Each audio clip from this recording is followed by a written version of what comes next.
Alhamdulillah, kita baru saja menunaikan salat zuhur berjamaah. Semoga salat kita diterima oleh Allah Subhanahu wa taala.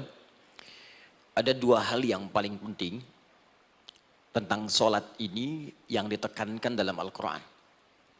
Pertama, kenapa salat begitu penting ditunaikan? Karena ia akan menjadi pembeda antara Khalik dengan makhluk.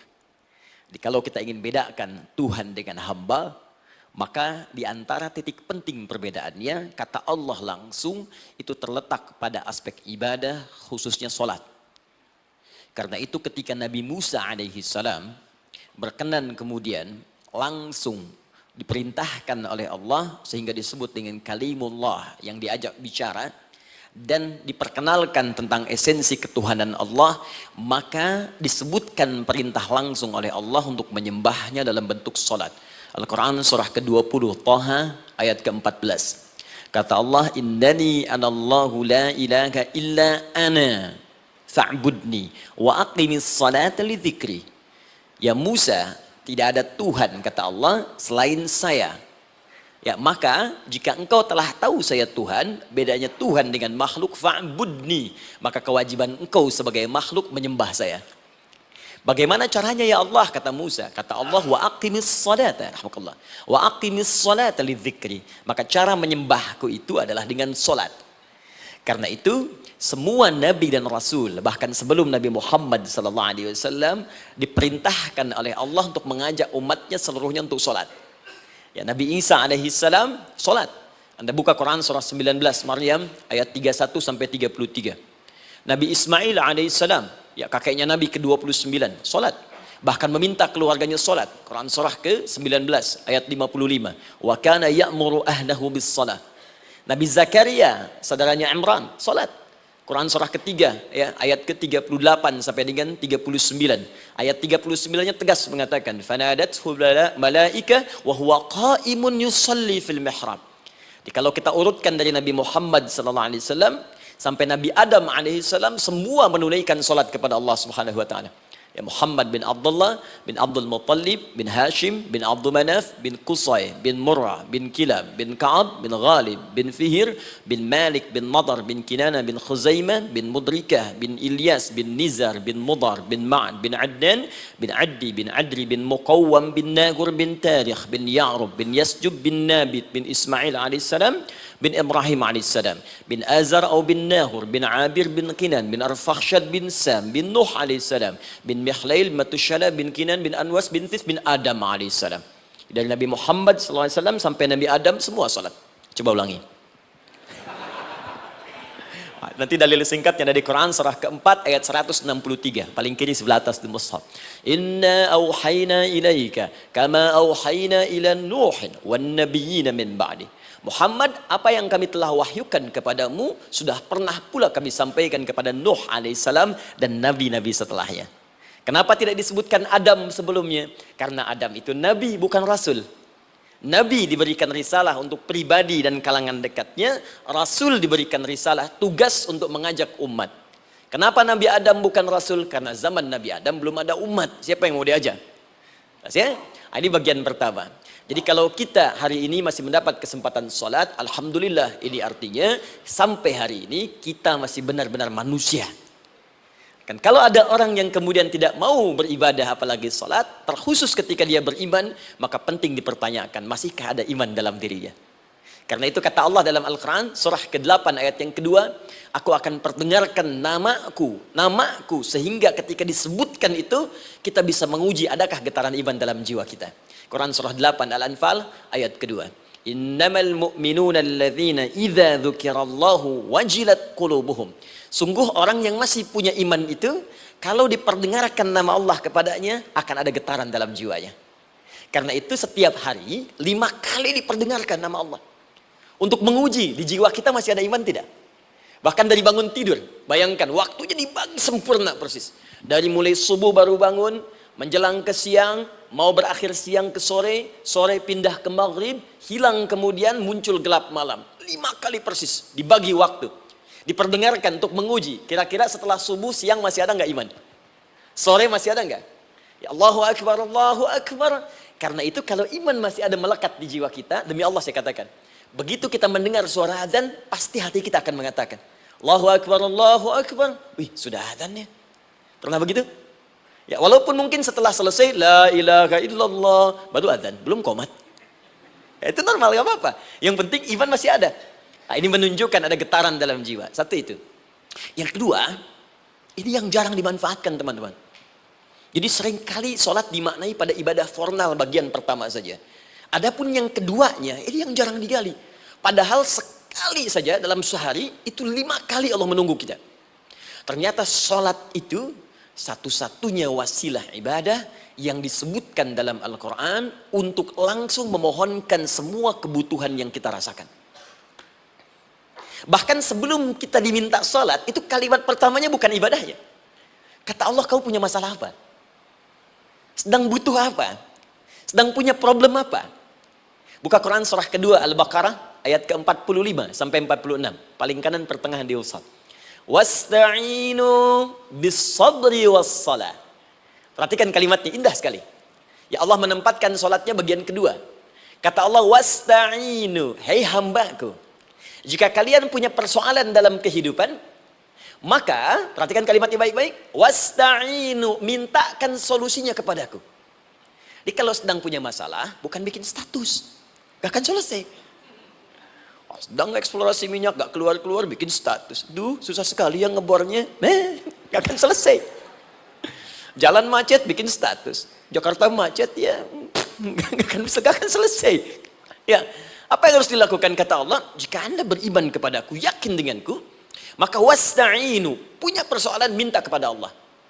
Caranya bagaimana? Satu, bis-sabri, terima dulu masalah itu, jangan dikeluhkan. Kaidah lain muncul, karena mustahil saya akan titipkan persoalan kalau tidak Anda mampu mengatasinya. Kaidah Quran surah kedua ayat 286, kita hafal ayatnya. La yukallifullahu nafsan illa usaha. Perhatikan kaidahnya. Allah tidak mungkin menguji seorang hamba di luar batas kemampuannya. Jadi kalau kita sedang punya ujian di rumah kah, pekerjaan kah, kehidupan sosial kah, sebesar apapun ujian itu kata Allah, memang karena Anda yang sanggup. Kalau nggak sanggup gak akan diuji. Di ujian itu berbanding lurus dengan kemampuan. Mustahil seorang hamba diuji di luar batas kemampuannya. Jadi kalau Anda sekarang pun sedang punya masalah sebesar apapun, kata Allah, memang cuma kamu yang sanggup, yang lain tidak. Maka jangan mengeluh. Jangan Anda katakan, ya Allah, why me? Kenapa saya? Kata Allah, why not? Memang kamu yang mampu. Yang lain tidak. Nah, ketika Anda bisa menerima itu dengan sabar, baru datang kalimat kedua. Wassalah. Kemudian datang tunaikan sholat dan mintakan solusi kepadaku lewat sholat. Ya, sedikit ya. Lihat sini. Saya berikan sedikit uraian Al-Quran. Saya boleh menulis sini? Boleh ya? Ibu, maaf, agak jauh. Ibu kelihatan ini? Oh, belum saya tulis. Bagaimana bisa kelihatan? Luar biasa. Cuma di Pertamina belum ditulis udah kelihatan. Maaf. Lihat sini. Wasta'inu. Baik, ya. Saya ingin sedikit sekali. Ini redaksi Quran itu indah sekali diksinya. Wasta'inu. Lihat sini. Kata Allah, jika Anda punya persoalan dalam hidup, maka mintakan solusi. Terima dulu masalahnya dengan sabar, karena kita dipercaya oleh Allah. Gini cara memahaminya. Allah aja percaya dengan kita. Masa kita nggak percaya diri? Allah yakin dengan kita, kita mampu. Masa kita nggak yakin? Terima dengan sabar, kemudian wassalah, mintakan solusinya lewat salat. Kata perintahnya dibuka dengan kalimat wasta'inu. Kalau kita ingin rubah kata perintah ini, fi'il amr, ingin dirubah ke dalam bentuk permohonan, minta, maka rubah kalimatnya menjadi nasta'in. Lihat, nasta'in. Baik, wasta'inu, kata Allah, kalian punya persoalan, ayo minta solusi padaku. Terus kita pengen minta, ya Allah, kami ingin minta. Maka dalam bahasa Arab, kalau kita ingin merubah kalimat ini ke dalam bentuk permintaan, kita katakan nasta'in. Saya tanya pada Anda, pernah nggak dalam sholat kita mengucapkan kalimat nasta'in? Ada? Masih ingat? Baik, apa kalimatnya? Iyyaka na'budu wa iyyaka nasta'in. Perhatikan, iyyaka na'budu wa iyyaka nasta'in. Iyyaka na'budu, iyyaka, ya Allah, Engkau perintahkan aku untuk ibadah. Maka sekarang aku ibadah, sholat. Hanya kepadamu saja. Kan kata Allah, kamu sholat. Terus kita katakan, iyyaka na'budu. Sekarang kami sholat ya Allah. Nama lain sholat itu ibadah. Kalau kita ibadah, na'budu. Dari mana tahunya nama lain sholat ibadah? Quran surah ke-20 ayat ke-14. Fa'budni wa aqimis sholat li dzikri. Ibadah kepadaku caranya sholat. Maka saat sholat kita katakan, iyyaka na'budu. Ya Allah, engkau perintahkan aku untuk ibadah. Sekarang aku ibadah. Wa iyyaka nasta'in. Dan sekarang aku sedang punya persoalan ya Allah. Aku punya masalah. Aku punya problem. Dan aku yakin hanya engkau yang pasti akan menyelesaikannya. Ketika Anda mengatakan iyyaka nasta'in, perhatikan hadis qudsinya. Hadisnya qudsi. Ya. Al-Imam Al-Bukhari meriwayatkan, Imam Muslim meriwayatkan, An-Nasa'i meriwayatkan dari sahabat Abu Hurairah radhiyallahu taala anhu. Ada lagi yang dari sahabatnya Anas bin Malik. Perhatikan kalimatnya.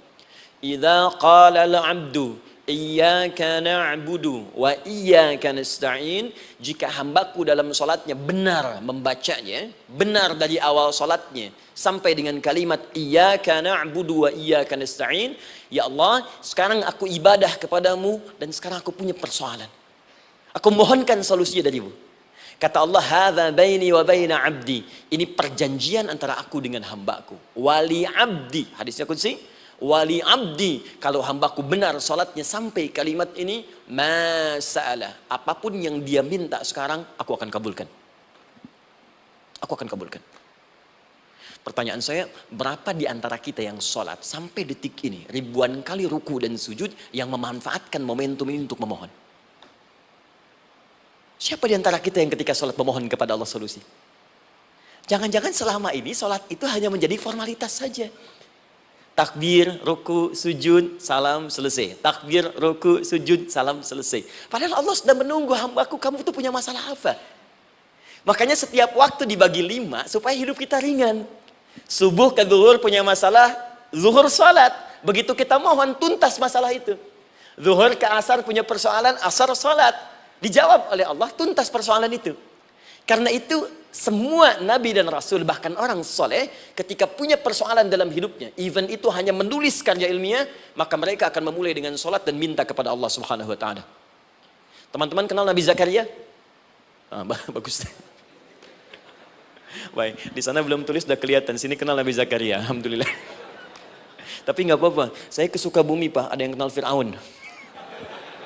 Kenal Fir'aun, kenal, bagus. Sukabumi hubun dunia, suka itu hubun, bumi itu dunia. Baik. Teman-teman, Nabi Zakaria itu diuji oleh Allah. Maaf, belum punya keturunan. Dan semua nabi punya ujian. Jadi jangankan kita, nabi aja yang jelas surganya punya ujian. Ya, Anda pernah sakit, Nabi Ayub sakitnya lebih parah dari kita. Ya, Anda di keluarga belum ada keturunan, Nabi Zakaria pernah lebih daripada kita. Sampai rambutnya memutih, fisiknya sudah letih, dan menurut medis, maaf sekali, istrinya divonis tidak mungkin punya keturunan, monofus dan mandul, mustahil. Secara klinis, gak mungkin. Secara medis, tidak mungkin. Maka Allah tunjukkan satu isyarat yang sangat luar biasa. Jika Anda mendapati situasi, makhluk mengatakan ini mustahil dan sudah angkat tangan, ini tanda pertama dari Allah, langsung tinggalkan pendapat manusia, langsung memohon kepada Allah. Maka turunlah beritanya di Quran surah ketiga Ali Imran ayat 38 sampai 39. Paling kanan sebelah atas di mushaf. Sekarang perhatikan kalimatnya, saya mau sambungkan dengan Al-Fatihah tadi. Hunalika da'a Zakaria rabbah. Di mihrabnya Nabi Zakaria salat bermohon kepada Allah. Qala rabbi habli min ladunka dzurriyyatan thayyibah. Kemudian ia berdoa, Rabbi habli, ya Allah yang maha memberi tanpa batas. Ini adab pertama, kalau teman-teman mau berdoa, sebut nama Allah sesuai dengan hajat kebutuhan kita. Itu yang disebut dengan Al-Asma'ul Husna. Di Asma'ul Husna itu bukan nama-nama indah yang sekedar dihafal, bukan. Tapi nama yang diberikan oleh Allah sesuai dengan kebutuhan hidup kita. Dalilnya Quran surah ke-17 ayat 110. Ya, paling kanan sebelah atas di mushaf, ke pertengahan. Ya, kata Allah, Qulid Allah. Jika Anda punya persoalan, sebut nama Allah. Allah Awir Rahman atau Ar-Rahman. Ayyamma tad'u, tapi kalau Anda ingin spesifik meminta, falahul asmaul husna. Pilih nama Allah, ia punya nama-nama yang indah sesuai kebutuhan kita. Jadi kalau teman-teman misalnya minta kelancaran rezeki, sebut ya Allah ya Razzaq. Anak mau ujian, ya Allah ya Al-Alim. Di proyek misalnya ada hambatan, ada gangguan, ya Allah ya Al-Jabbar ya Al-Malik. Ingin mudah mengatasi ujian, ya Allah ya Sabar. Minta. Ya, jangan semuanya disebutkan, nanti jadi beban. Ya Allahumma ya Rahman ya Al-Malik ya Al-Quddus ya Sabar, gitu kan. Yang tadinya nggak punya masalah jadi punya masalah, gitu kan. Pilih salah satu. Nah, jika Anda ingin memohon pada satu hal yang mustahil menurut manusia, maka minta dengan menyebut nama Allah yang memberi tanpa batas mustahil di dalamnya. Nama Allah tersebut namanya Wahhab. Wahhab.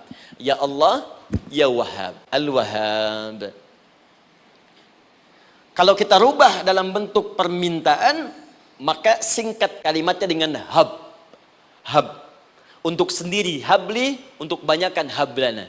Rabbana hablana min azwajina wa dzurriyyatina qurrata a'yun. Nabi Zakaria minta karena sendiri yang mengalami situasi itu, maka beliau katakan, Rabbi habli, ya Allah, habli min ladunka, ya Allah yang tak punya batas dalam pemberian.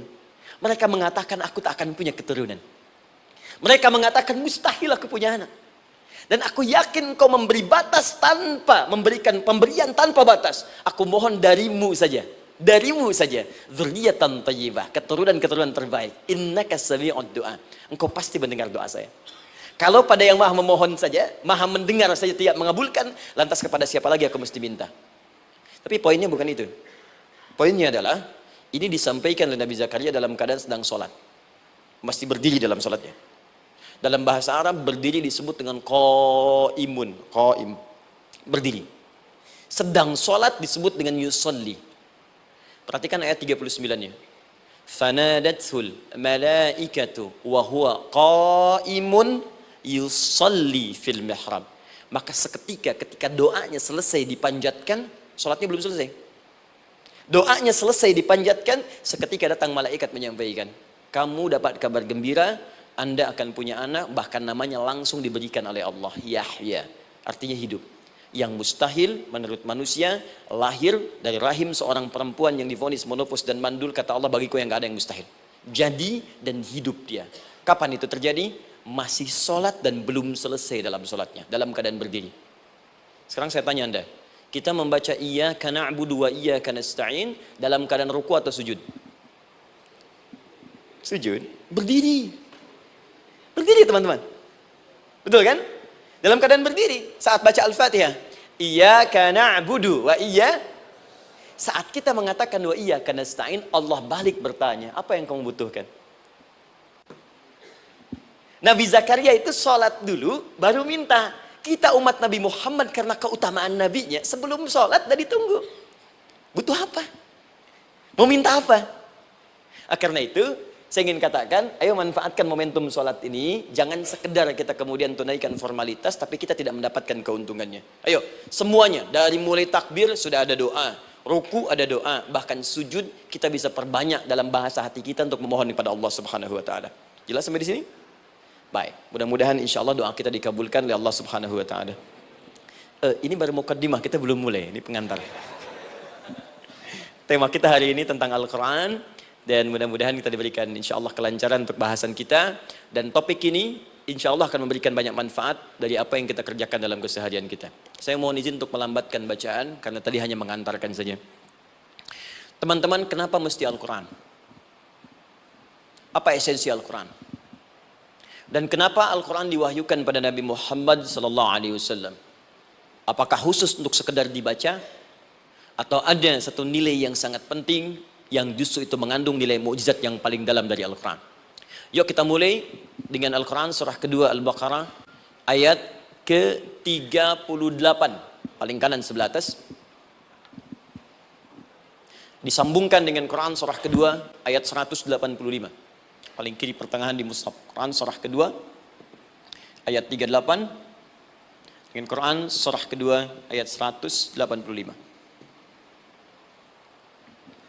Saya mulai dari kisah Nabi Adam, saya pelan-pelan. Nabi Adam saat diciptakan oleh Allah, kemudian diberikan informasi bahwa beliau akan bertugas di bumi, beraktivitas di bumi. Disampaikan di Quran surah kedua ayat 30, paling kiri sebelah atas. Wa idh qala rabbuka lil malaikati inni ja'ilun fil ardi khalifah. Kata Allah, dan pelajari, ingat ketika kami menyampaikan pada para malaikat, kami akan menugaskan satu makhluk, manusia namanya Adam, di bumi tugasnya.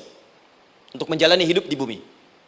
Nah, secara singkat, setelah Nabi Adam turun ke bumi, di awal masa bersama Sayyidah Hawa, ya alaihi wassalam, maka ternyata bersamaan dengan turunnya Adam dan Hawa ke bumi itu, mereka berdua dibekali petunjuk. Yang dengan petunjuk itu, ini yang dahsyat. Allah jamin semua aktivitas hidupnya, dari mulai yang sederhana sampai yang kompleks, pasti jika diikuti petunjuk ini, dia akan senang menjalaninya, dan akan tenang mendapatkan hasilnya. Ya, perhatikan kalimatnya. Quran surah kedua, ayat 38. Fokus. Qul nahbitu minha jami'a. Kata Allah, sekarang tiba saatnya. Adam, Hawa, turun kalian ke bumi. Kalau setan kita tinggalkan aja ya. Ini kita bahas Adam dulu. Turun kalian semua ke bumi. Fa imma ya'tiyannakum minni huda. Maka nanti sejak kalian tiba di bumi itu, aku akan turunkan satu petunjuk disebut dengan hudan namanya. Hudan. Fokus.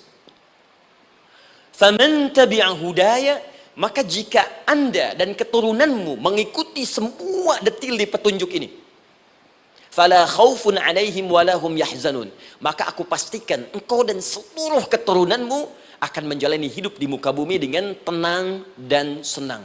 Fala khauf. Khauf itu gelisah, takut. Lawan dari takut apa?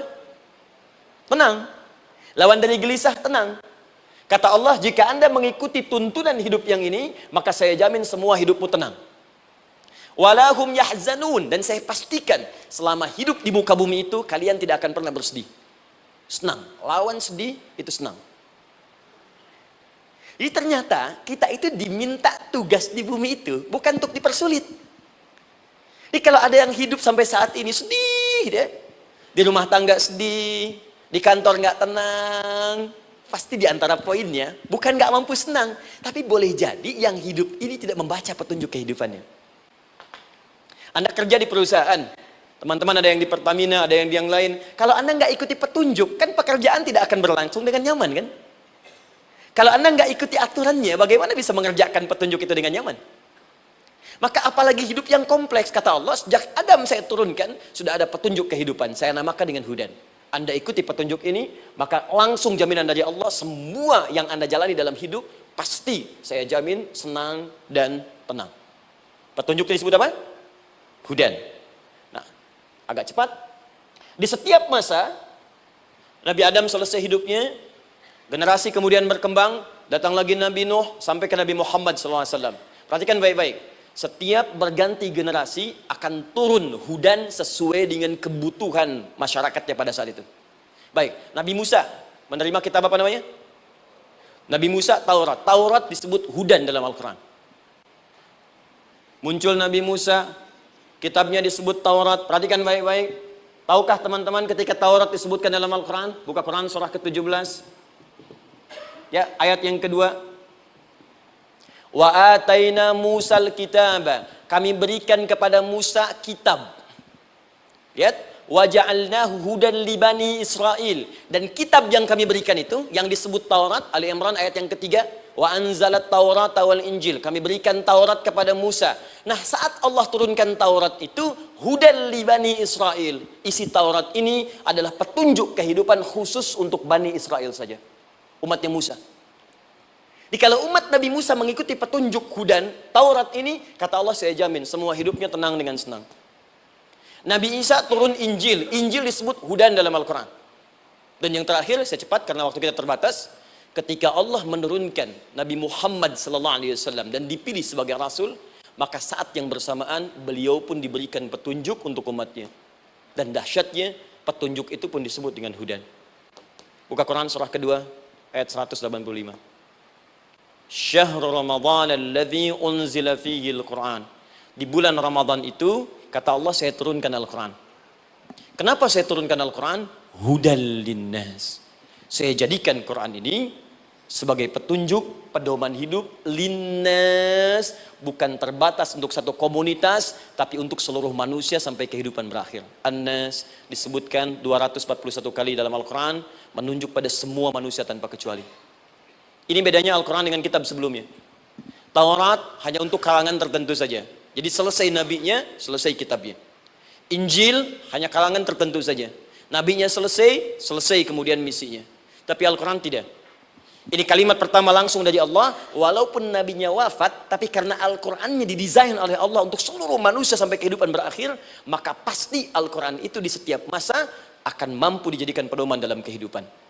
Nah, jadi prinsip pertama, ketika Allah menurunkan Al-Quran, sebenarnya tujuan utamanya bukan sekedar dibaca. Bukan. Tapi di dalamnya itu ada petunjuk hidup, Pak, Bu. Dan yang buat, yang menciptakan kita.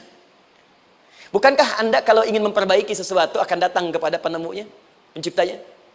Anda punya handphone, ada masalah, kan datangnya ke counter handphone. Anda punya mobil, ada persoalan, bukankah datangnya ke dealer? Sekarang kita ingin tahu persoalan hidup kita. Ingin tahu gambaran hidup kita. Ingin tahu misi dan visi hidup kita. Kemana kita kemudian bertanya? Pada pencipta kita. Nah, kata Allah, ketika saya utus manusia pertama kali ke bumi, saya sudah turunkan bagaimana cara menjalani kehidupannya. Dan ternyata berita baiknya untuk kita diberikan oleh Allah satu petunjuk utuh, langsung disebutkan, isinya disebut dengan Al-Quran. Jadi dari Al-Fatihah sampai dengan An-Nas, dia bukan bacaan biasa. Semua di dalamnya ada petunjuk kehidupan kita dari mulai bahkan dalam kandungan sampai kita wafat kepada Allah Subhanahu wa taala. Kalau diikuti petunjuk ini, langsung turun jaminan dari Allah. Hidup kita pasti akan tenang dan nyaman. Saya bacakan cepat ya. Tapi nggak usah ditulis, nanti kalau teman-teman agak terlambat mengikutinya, Anda buka kembali rekamannya, Anda boleh runtutkan kembali. Saya baca cepat saja, dan ini insya Allah Anda hanya akan temukan dalam Al-Quran. Nanti saya berikan rahasia di akhir sebelum kita akhiri. Yuk, satu, Anda silahkan bandingkan dengan buku manapun, referensi manapun, Anda hanya akan temukan dalam Al-Quran. Dari sejak sebelum lahir, bagi perempuan yang tengah mengandung, langsung Allah berikan tuntunan bagaimana agar kandungan itu berjalan dengan sehat, nyaman, dan mudah ke persalinan. Quran surah ke-7 ayat 189.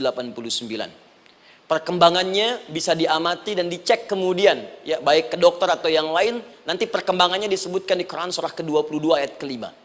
Dirinci lagi di Quran surah ke-23 ayat 11 dari 9 sampai dengan 13. Kemudian mulai terlahir, dari lahiran diberi petunjuk oleh Allah. Nih, berikan ASI, maksimal 2 tahun. Kalau ingin berhenti sebelum 2 tahun, boleh, begini caranya. Quran surah kedua ayat 233.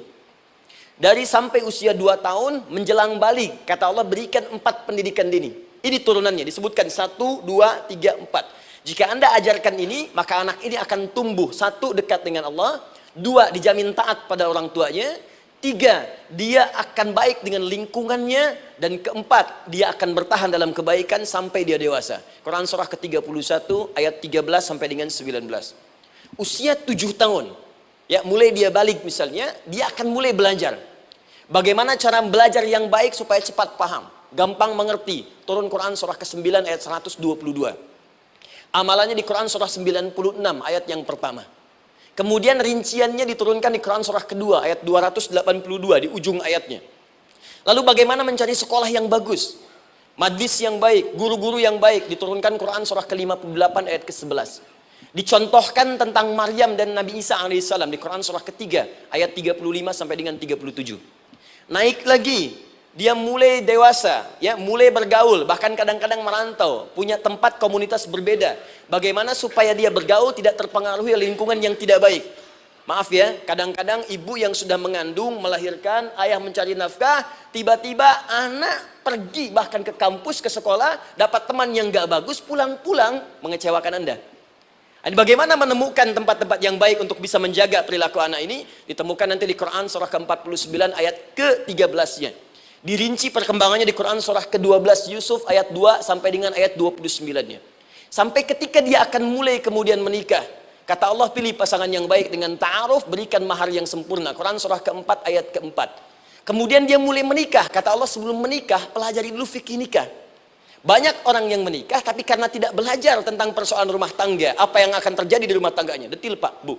Kata Allah ini, kalau kamu berbuat begini akan ada miskomunikasi. Kalau ada miskomunikasi persoalannya akan begini, solusinya begini. Maka diturunkan dasarnya di Quran surah ke-30 ayat 21, detailnya di Quran surah ke-4 ayat 34 sampai dengan 35. Paling kiri sebelah atas sampai dengan ke tengahnya. Anda berlanjut, diterangkan oleh Allah, hei, tugas suami saat mulai pertama kali menikah, maka tugas yang pertama siapkan untuk mencari nafkah. Bagaimana caranya ya Allah? Diturunkan oleh Allah. Satu, jangan takut kehilangan rezeki. Jangan pernah mencuri, jangan pernah ngambil punya orang, karena punya kamu akan saya berikan sempurna. Kamu ngambil punya orang, maka kamu akan menyulitkan diri sendiri. Itu akan dikembalikan pada yang berhak. Ya, turun Quran surah ke-51 ayat 22. Dirinci, begini cara nyarinya. Quran surah kedua ayat 168. Kalau Anda ingin cepat baru bergerak, rizkinya sudah dapat. Quran surah kedua ayat 172. Ada yang dahsyat, dia belum keluar, rizkinya yang mendatangi dia. Jadi nanti di Al-Quran ada 8 jenis rizki. Di antara yang paling hebat, ada yang belum Anda datang, rizkinya sudah menjemput. Ada orang mendatangi rizki, ada rizki mendatangi dia. Contoh, Al-Imam Asy-Syafi'i sedang berdiskusi dengan Imam Malik gurunya. Kata Imam Asy-Syafi'i, Syekh, rizki itu mesti saya cari dulu, baru kita dapat. Kata gurunya, ya Syafi'i, ada rizki yang cukup kita beramal dekat kepada Allah, dia akan datang tanpa kita cari dengan ikhtiar manusia. Kata Syafi'i, mustahil. Kata Quran kan kita kerja dulu baru datang. Kata Imam Malik gurunya, kamu yang belum sampai, kita amalkan ini, rizki datang. Maka berhenti sampai di situ. Imam Syafi'i pamit. Di jalan tiba-tiba beliau mendapati ada panen anggur, Pak, Bu. Terus dipanggil sama yang punya kebun. Ya, pemuda katanya, sini, mau bantu nggak? Kalau kamu bantu, kami berikan anggurnya. Maka beliau bantu, panen, petik. Sampai setelah selesai diberikan anggur yang besar-besar, hanum. Senyum, senang beliau. Ternyata senangnya bukan karena dapat anggur. Senangnya karena merasa pendapatnya benar. Kalau saya nggak bantu panen ini, nggak akan dapat saya anggur. Cuma karena saya bantu, saya diberi ini. Maka rasa senangnya inilah dibawa kemudian kepada gurunya, ingin laporan. Tapi perhatikan adabnya. Dia tidak mengatakan, guru, nih saya benar. Kalau saya nggak ikut panen, nggak dapat saya ini. Perhatikan kalimat Asy-Syafi'i. Guru, tadi saya di jalan, dipanggil oleh pemilik kebun, ikut panen anggur. Begitu saya bantu, saya diberikan anggur ini. Beliau tekankan dengan kalimat yang kencang pada kalimat, begitu saya bantu, saya dapat anggur ini. Imam Malik tersenyum mengatakan, Masya Allah Syafi'i, luar biasa. Ini siang begitu panasnya, tadi saya mau keluar ngajar, terfikir di benak saya, Allah, kalau ada anggur yang besar-besar, enak rasanya. Tiba-tiba kamu datang bawa anggur. Jadi Imam Syafi'i kerja dapat sesuatu, Imam Malik terfikir sesuatu, datang rezeki. Itu ada di Quran surah ke-7, teman-teman, ayat ke-96, paling kanan sebelah atas di mushafnya. Baik, teruskan dulu. Ya, Anda dalam mencari kerja, ingat, kalau Allah yang sampaikan pasti terjadi. Jangan dikira mudah. Kata Allah akan ada persaingan, akan ada kadang-kadang singgungan, akan ada tantangan, maka mulai petakan tantangan apa yang akan Anda lalui saat Anda mulai mencari nafkah itu. Maka turun Quran surah kedua ayat 214, paling kanan sebelah bawah. Am hasibtum an tadkhulul jannata. Hei, apa kamu mudah begitu saja mengira akan sukses dalam pekerjaanmu? Bahkan bisa diartikan surga, ingin masuk surga. Walamma ya'tikum mathalul ladzina khalau min qablikum. Sebelum engkau diuji seperti orang sukses dulu pernah sukses. Lihat mereka. Enggak ada orang sukses yang instan. Cuman balikan telapak tangan dapat, tidak. Kata Allah, lihat orang-orang dulu. Lihat orang-orang hebat dulu, bagaimana mereka bisa kaya, bisa sukses, bisa punya posisi. Masat umul ba'sa, petakan olehmu tantangan apa yang akan dihadapi saat engkau bekerja itu. Satu, kata Allah, ba'sun, ada yang ringan. Ya, ba's. Ba'sa, jamak dari kata ba'sun. Dua, dara. Dia sudah menengah, jamak dari kata durun. Tiga, zilzal. Ini yang paling tinggi puncaknya. Jadi kalau Anda sudah mendapatkan ini, yakinlah, berarti Anda akan mendapatkan posisi yang tinggi. Karena mustahil orang besar diuji dengan ujian yang kecil. Zilzal, ini bagian ketiga. Ba'sa, ba'sun, mulai. Kira-kira tantangan-tantangan ringan apa saja yang akan Anda hadapi? Ya, kalau saya contohkan misalnya dengan contoh yang lain singkat, Anda mau ke masjid, ingin konsisten, mulai hijrah, ingin dekat dengan Allah, tiba-tiba yang tadinya nggak mau ke masjid, mulai ke masjid, diuji dengan hujan. Hujan kecil, rintik-rintik, shower. Begitu hujan, orang Arab mengatakan kalau hujannya bisa lewat tanpa payung pun, orang Arab mengatakan la ba'sa. La ba'sa ini ringan. Orang kita sambungin, labas. Dari bahasa Arab. lewat. Nah, jadi kalau Anda mau berangkat nih, siap bekerja, siap hadapi tantangan. Baru mau lewat hujan kecil, berarti itu tantangan kecil kita lewati. Macet, petakan, cari jalan yang kemudian sempurna, jalan yang kosong, buka Google-nya, buka Waze-nya, buka map-nya, cari. Jadi kalau pada yang kecil aja belum kita lewati, bagaimana mendapatkan yang besar? Anda mau ke masjid, dikasih hujan kecil, mau berangkat gak jadi. Papa, kenapa gak jadi? Hujan mah, kan ada payung, takut riak. Tuh. Setelah itu darwa, maaf, tantangan fisik. Kadang-kadang mulai ke fisik, mulai mengganggu. Ya, maaf, dirincikan kemudian oleh Al-Quran. Turun Quran surah ke-21, ayat 87 sampai 88, kisah Nabi Yunus alaihissalam. Yunus beraktivitas, bekerja, bukan berarti nggak ada tantangan. Kadang-kadang dibawa, kadang-kadang diusir, kadang-kadang Anda dapat misalnya proyek, kadang-kadang sudah mulai masukkan tender, tiba-tiba gagal, diserobot orang, kadang-kadang orang yang dapat, Anda yang ngajukan, itu biasa. Kata Allah itu biasa, bukan cuma Anda, yang lain pun ada. Bukankah Allah ajarkan kisah Sayyidah Hajar alaihissalam dengan Ismail? Bukankah bolak-balik naik Safa Marwah, kadang di atas, kadang di bawah, kadang lihat peluang sampai Marwah ternyata bukan air. Terkadang Anda yang bekerja, tim yang lain yang mendapatkan karena kerja keras Anda bisa jadi terjadi. Bukankah yang kerja keras Hajar yang dapat Ismail? Mungkin Anda yang konsep yang dapat minyaknya orang lain. Mungkin Anda yang kerjakan yang suksesnya teman Anda, nggak ada masalah. Dan itu kemudian akan bermanfaat bagi Anda. Tidak mungkin setiap keringat yang keluar dari diri kita mustahil kecuali akan melahirkan manfaat yang kembali pada diri kita. Tantangan. Tapi yang paling dahsyat ini yang nggak ditemukan di sebagian referensi yang kita baca. Ketika Allah menjelaskan semua tahapan-tahapan tantangan ini sampai ke puncaknya zilzal. Zilzal itu kalau bahasa sekarang gempa. Ada ujian yang menggoncang hati kita. Ketika Anda kerjakan, ya Allah, tantangannya dahsyat. Kenapa mesti saya, ya Allah? Kok nggak selesai-selesai, ya Allah? Itu wajar, teman-teman, itu biasa. Kata Allah, orang dulu saja mengatakan, mata nasrullah, kapan ini selesai? Berbahagialah kalau teman-teman sudah mendapatkan tantangan puncak yang paling tinggi ini. Ini artinya Allah sedang mempersiapkan Anda menjadi orang besar di kemudian hari. Dan cara mengatasinya diturunkan Quran surah ketiga ayat 142, paling kiri sebelah atas. Perhatikan dahsyatnya. Yang pertama diterangkan tantangannya, yang kedua dijelaskan cara mengatasinya.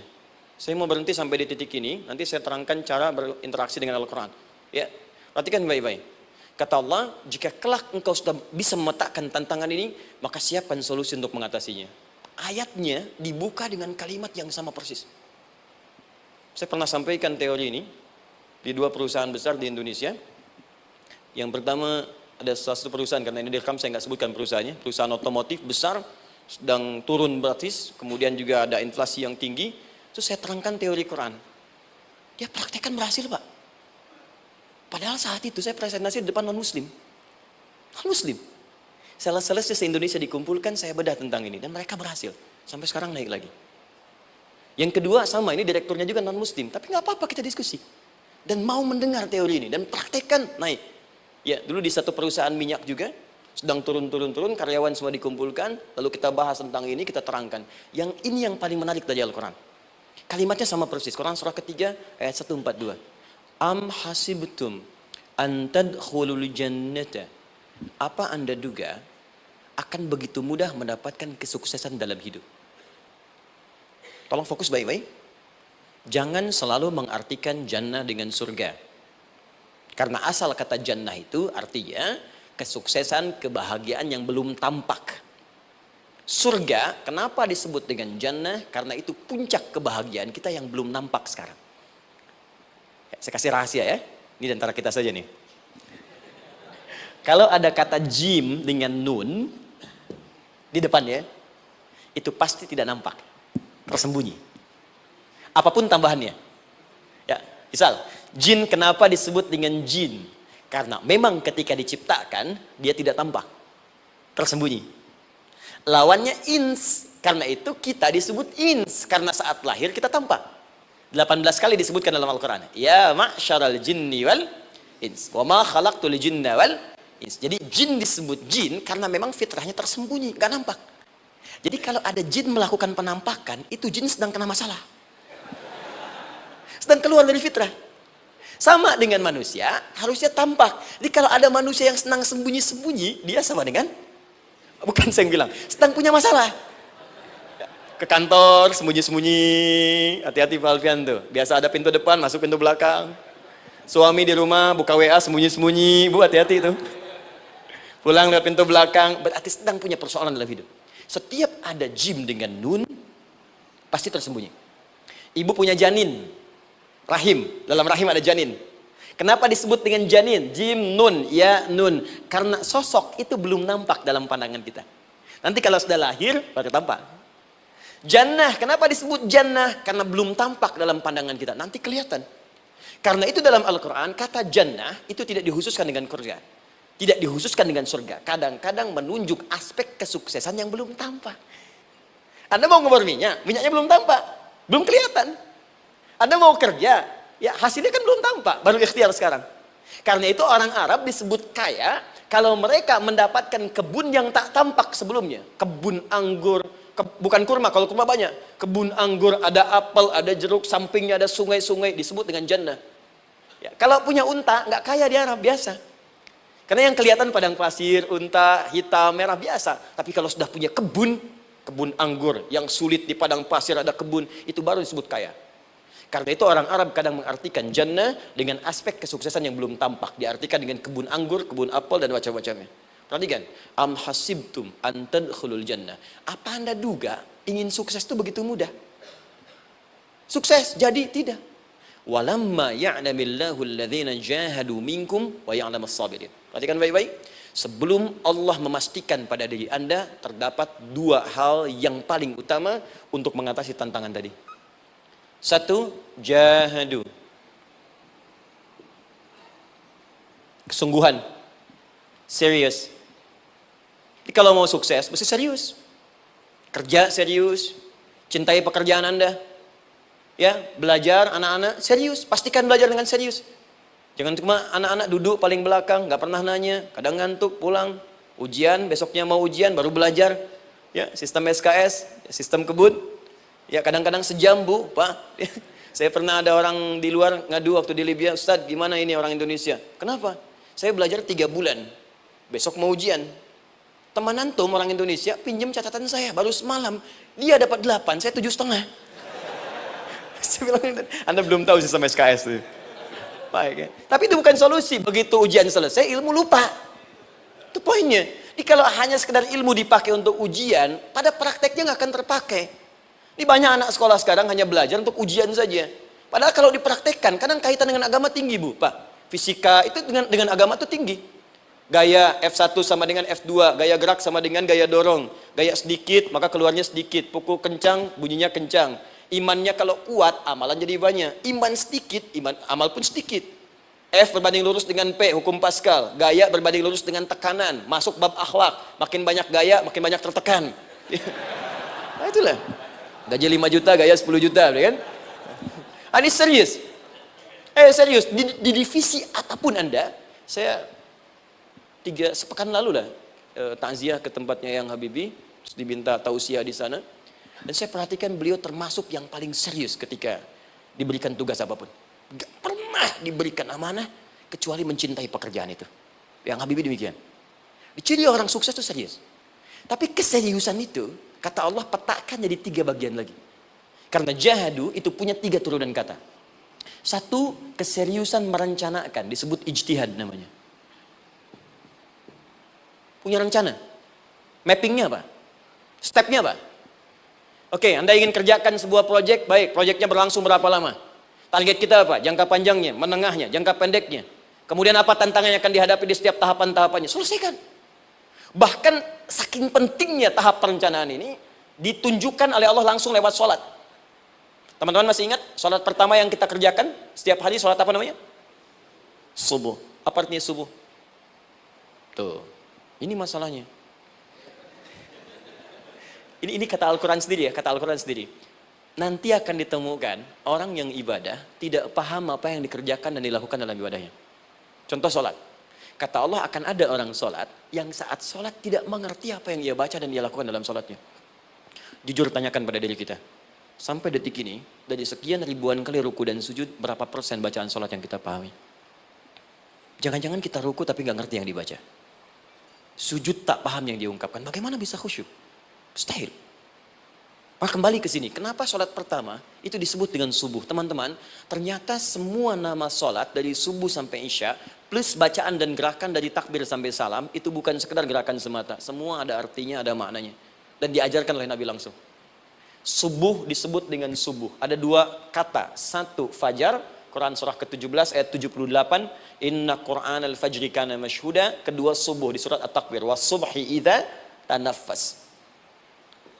Kenapa disebut fajar? Fajar itu pancaran positif, pancaran kebaikan. Jadi kalau yang baik disebut fajar, kalau yang jelek disebut fujur. Fujur ada di Quran surah 91 ayat 7 sampai 8. Wa nafsi wa ma sawwaha fa'alhamaha fujuraha wa taqwaha. Fujur itu rambatan, gelombang buruk yang muncul dari nafsu. Ya, ditembuskan ke elemen tubuh kita. Misal gini. Tiba-tiba pengen marah. Ya, di tubuh kita mengatakan melotot, maka ini ada pancaran di hati kita nyambung kemudian ke mata. Ini rambatan dari sini ke mata disebut fujur namanya.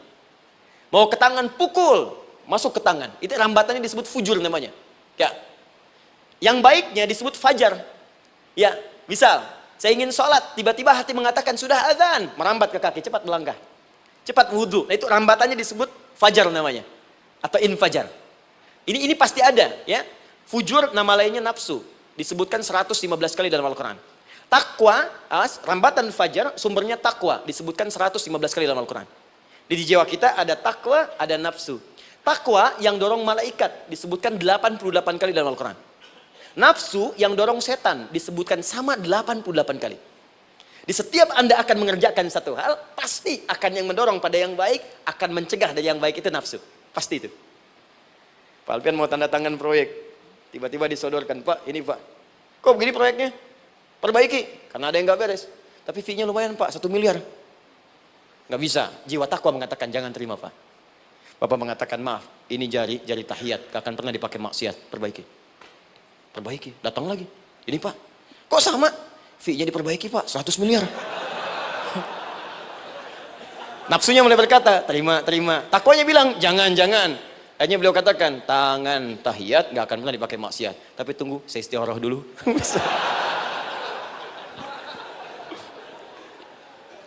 Nah, waktunya, ini salatnya disebut fajar. Kenapa disebut fajar? Karena saat kita tidur, terus dengar suara azan, Allahu Akbar, maka memancar dari iman kita, rambatan untuk merespon suara itu. Bangun kita untuk menunaikan salat. Waktunya disebut subuh. Kenapa disebut subuh? Dari kata asbah. Asbah itu artinya yang siap dengan rencana. Ya, orang Islam tuh nggak ada yang bangun dari tidurnya kecuali punya rencana jelas yang akan dieksekusi dari itu. Makanya sebelum kita bekerja mengeksekusi itu, kita datang menghadap Allah supaya Allah berikan kemudahan di setiap aktivitas kita. Coba lihat manajemen Nabi. Bukankah sebelum tidur beliau istighfar dulu? Dirinci pekerjaannya, dicatat yang akan dikerjakan besok, istighfar 70 kali, 100 kali, sehingga dengan istighfar saat tidurnya tenang. Coba kita biasakan. Ada yang baca Quran, ada yang istighfar. Kalau nggak percaya silahkan cek. Begitu Anda lakukan, tidurnya enak. Besoknya rencana itu sudah siap. Makanya ketika bangun, siap jam 7 mau kemana, jam 8 ada di mana, jam 12 kerjakan apa. Sebelum mengerjakan itu, datang kepada Allah, sujud, ya Allah, saya punya rencana ini tolong mudahkan. Begitu caranya. Itu yang disebut dengan subuh. Nah, sekarang kembalikan, peta hidup kita mau seperti apa ke depan? Ijtihad. Yang kedua, kalau sudah jelas konsepnya, visinya sudah ada, maka jihad. Yang kedua, jihad. Jihad itu eksekusinya, aksinya, actionnya, perjuangan fisiknya. Rencananya apa? Tahajud malam nanti. Bismillah. Jam berapa? 2:30. Baik, yuk kita mulai rencanakan. Eksekusi rencananya. Bagaimana cara kita bangun 2:30? Pasang alarm. Jam berapa alarm dipasang? 3 kali. Pertama 1:30, kedua 2 kurang 1/4, ketiga jam 2 lewat 1/4. Baik. Alarm pertama untuk mematikan alarm kedua. Alarm kedua matikan alarm ketiga. Ketiga siap-siap. Baik.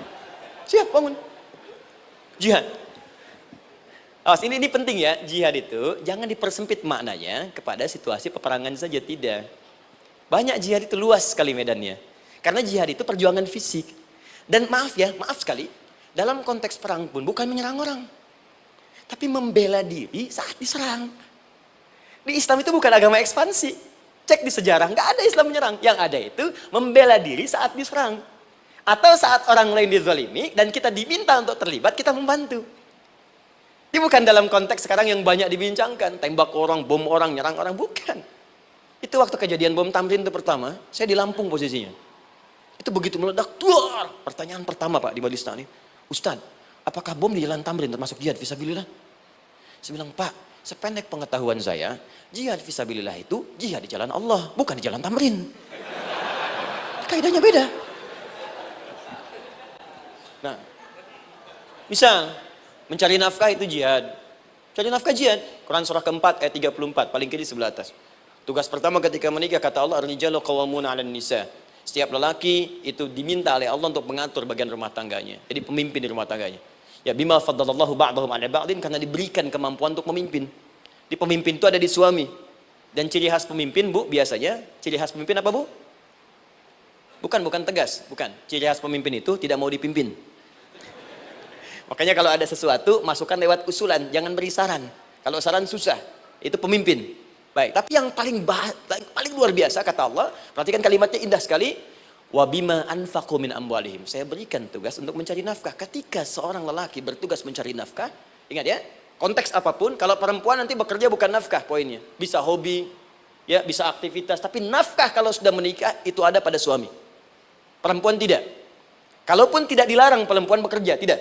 Sayyidah Aisyah mengajar, ada yang para sahabiah jadi perawat, ya, ada yang pengajar. Banyak dulu sahabat Nabi yang perempuan mengajar.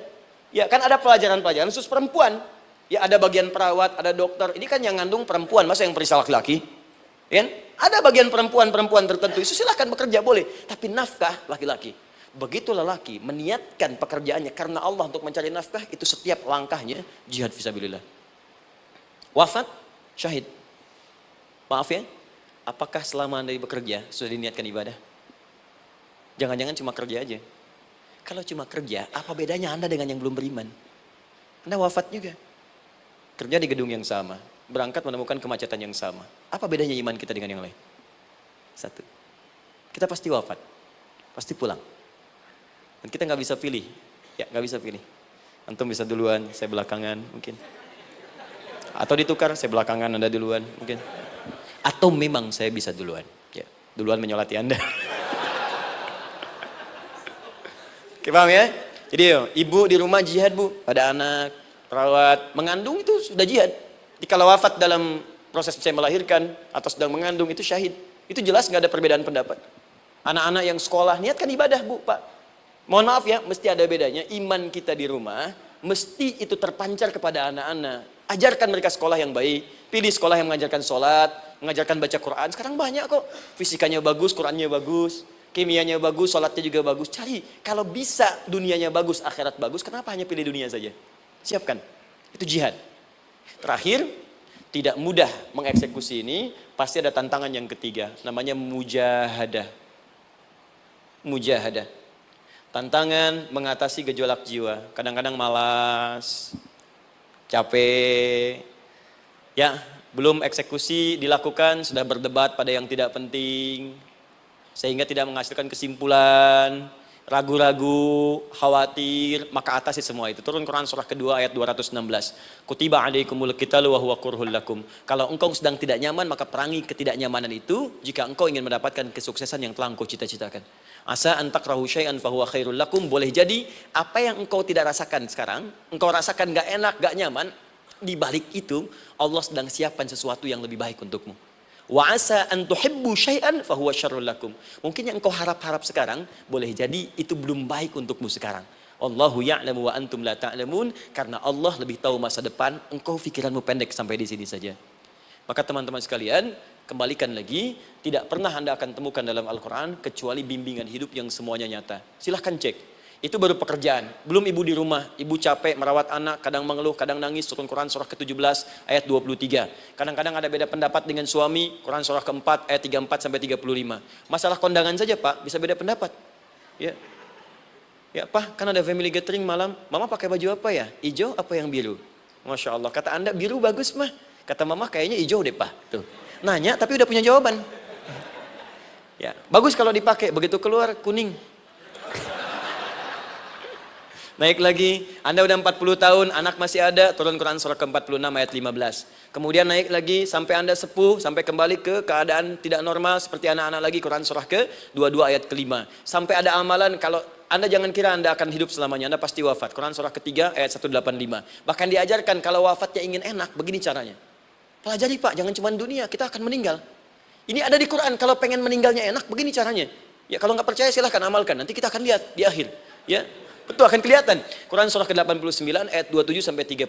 Kalau kalian nggak pelajari ini, silahkan kata Allah, saya berikan yang ini yang kedua sambil dipukulin malaikat. Quran surah ke-8 ayat ke-50. Sampai di alam kubur dijelaskan, kalau nanti Anda wafat, Anda pindah ke alam kubur, kalau ingin di kuburnya terang, nyaman, banyak rezekinya, lakukan amalan Quran surah ketiga ayat 169 sampai 172. Tapi kalau Anda abai, Anda akan seperti Firaun dulu. Setiap pagi sampai petang ditampakkan neraka.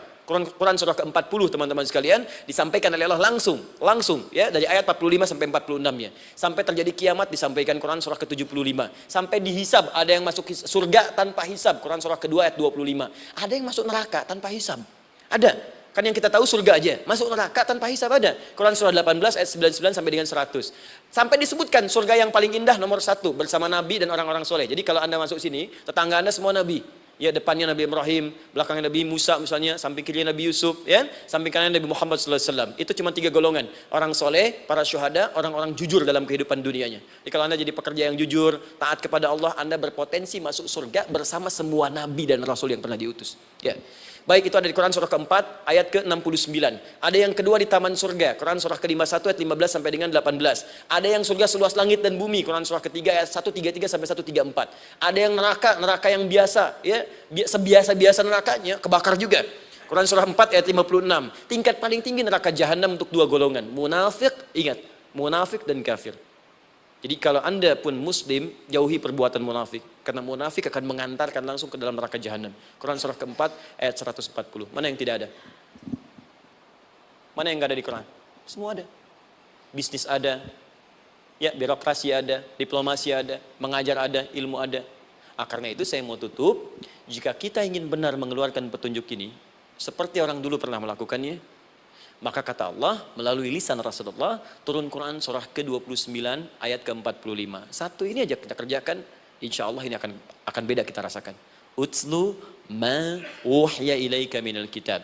Jika kalian kemudian hidup di muka bumi, maka keluarkanlah bimbingan dari Al-Quran sesuai dengan kebutuhan kita secara tematik. Utslu itu dari kata tilawah. Tilawah itu baca, pahami, amalkan. Karena itu setiap kita baca Al-Quran, di sampingnya pasti ada yang menerjemahkan supaya kita paham. Betul kan? Ketika ada yang baca Al-Quran, di sampingnya ada siapa? Ya, sari tilawah kan? Baik, sari tilawah itu bahasa Indonesia. Ya, sari, sebetulnya tilawah saja. Tapi mungkin saat yang menerjemahkan dulu pertama di Indonesia, namanya Bu Sari. Karena itu disebut sari tilawah. Ya, kalau Adi mungkin ada tilawah gitu kan? Nah, jadi teman-teman, caranya begini. Anda keluarkan sesuai kebutuhan. Enggak semua ayat Quran mesti kita kaji. Kalau mau dari awal, dari akhir, bagus. Kalau baca silahkan. Hatamkan, Nabi juga hatamkan. Tapi kalau Anda ingin ambil sesuai passion kita. Anda pebisnis, kenapa nggak mengeluarkan ayat bisnis di Quran? Teman-teman yang diperminyakan, keluarkan ayat-ayatnya ada. Quran surah At-Tur, surah 52 itu, keluarkan. Ya, wal bahrul masjur. Dan jika Anda akan melakukan eksplorasi di laut, carilah laut yang punya, nih kualifikasi begini. Yang di bawahnya ada endapan tanah yang melahirkan api, kata Allah tuh. Itu potensial ada minyaknya. Kalau yang kerja di batu bara, turun Quran surah Fatir, surah 35, ayat 27 sampai 29. Ini jenisnya. Ada yang kelihatan dari jauh, ada yang harus digali, ada yang kelihatan dari jauhnya kelihatan hijau, ada kelihatan menghitam. Disebutkan langsung. Ada. Jadi kenapa nggak Anda turunkan dalam bentuk-bentuk tematik yang itu bagian kita? Ada yang pokok, ada yang spesifik. Yang pokok tentang sholat, karena semua orang sholat. Tentang ayah. Anda jadi ayah berapa tahun? Kenapa nggak dikeluarkan di Quran ayat-ayat tentang ayah? Kenapa nggak dikeluarkan di Quran ayat-ayat tentang ibu? Jangan jauh-jauh dulu bicaranya. Tentang belajar. Nah, nanti eksekusinya, kalau mau cepat, buka kitabnya Al-Imam Al-Bukhari. Ada kitab hadis, saya akhiri, yang dikarang oleh Al-Imam Al-Bukhari dan sangat populer. Apa nama kitabnya? Kalau hafal saya kasih hadiah. Apa kitab Imam Al-Bukhari yang populer? Ya.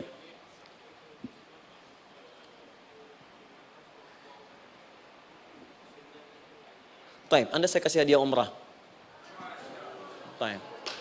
Insyaallah. Januari awal, insyaallah ada yang kami hadiahkan umrah dari atlet peraih Asian Games. Ya, Anda boleh ikut nanti. Ya, ada juga saya senang dengan, saya cinta dengan bangsa ini. Jadi ada peraih Asian Games, medali emas yang kemarin, itu akan kita berangkatkan umrah. Semua peraih medali emasnya, nanti gelombang pertamanya bulan Januari. Ya 2020 nanti, sekitar 3 bulan lagi, insya Allah Anda nanti akan mengikuti. Ada juga nanti dari kalangan Polri, ada TNI juga yang akan ikut, dan saya sertakan. Baik. Al-Jami As-Sahih Al-Musnad Al-Mukhtasar min umuri Rasulillahi sallallahu alaihi wasallam wa sunanihi wa ayyami. Itu namanya. Ayo ulangi.